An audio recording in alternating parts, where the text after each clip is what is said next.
Start. परिच्छेद 21व्या शतकाला समर्थपणे सामोर जाणारी युवा पिढी निर्माण करण्याच्या राष्ट्रव्यापी जन आंदोलनात सर्वांनी सहभागी व्हावे असे आवाहन शिक्षण मंत्री यांनी केले आहे.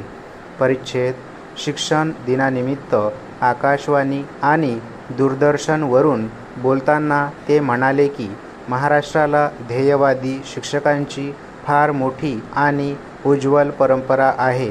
या आदर्श परंपरेचे अवमूल्यन होणार नाही यासाठी सर्वांनी सहकार्य करावे. परिच्छेद आपल्या भाषणात शिक्षक दिनाच्या पवित्र आणि मंगल दिनी महाराष्ट्रातील सर्व शिक्षक बंधू आणि भगिनींना तसेच शिक्षण क्षेत्रात निष्ठेने, तळमळीने आणि सामाजिक बांधिलकीच्या नात्याने काम करीत असलेल्या सर्व शिक्षणप्रेमी नागरिकांना त्यांनी हार्दिक शुभेच्छा दिल्या आणि ते म्हणाले, जो चांगले संस्कार करतो, आपल्या व्यक्तिमत्वाचा सर्वांगीण विकासासाठी मदत करतो आणि खऱ्या अर्थाने सुशिक्षित आणि सुसंस्कृत समाज निर्मितो, त्यांच्याविषयी आपल्या मनामध्ये असलेल्या आदरभाव आणि कृतज्ञता व्यक्त करण्याचा आजचा हा शुभ दिवस आहे. परिच्छेद शिक्षण मंत्री म्हणाले, शिक्षकांचे समाजातील सर्वश्रेष्ठ स्थान कायम राखण्याची जबाबदारी ही प्रामुख्याने समाजाचीच आहे.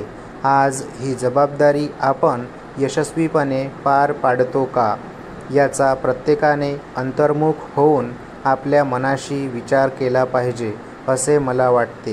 ज्या समाजात ज्ञानाचे आणि ज्ञान देणाऱ्या गुरुजनांचे महत्त्व ओळखले जात नाही, त्या समाजाची प्रगती होऊ शकत नाही, असा इतिहासाचाही दाखला आहे. मातृदेवो भव, पितृदेवो भव, आचार्य देवो भव ही आपल्या श्रेष्ठ आणि प्राचीन परंपरेची शिकवण आहे. त्यामागची भावना ओळखण्याची आणि त्याप्रमाणे ती खऱ्या अर्थाने आचरणात आणण्याची आज खरी गरज आहे. परिच्छेद आजच्या या शिक्षण दिनाचे आणखी एक महत्त्व आहे. 5 सप्टेंबर हा दिवंगत भूतपूर्व राष्ट्रपती यांचा जन्मदिवस आहे.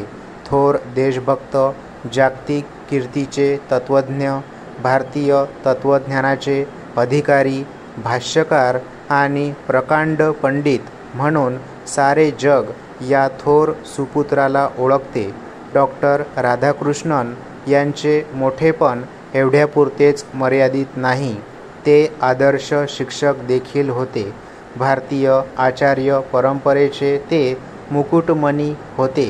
विविध क्षेत्रात कर्तृत्वाची शिखरे एकामागून एक पादाक्रांत करीत असताना आपण एक शिक्षक आहोत, अध्यापक आहोत, ही गोष्ट ते केव्हाही विसरले नाहीत.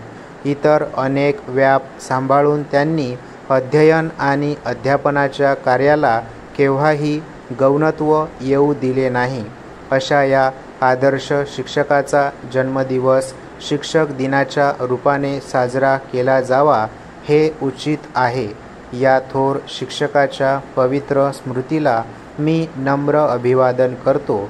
परिच्छेद आज आपला भारत देश 21व्या शतकाच्या उंबरठ्यावर उभा आहे.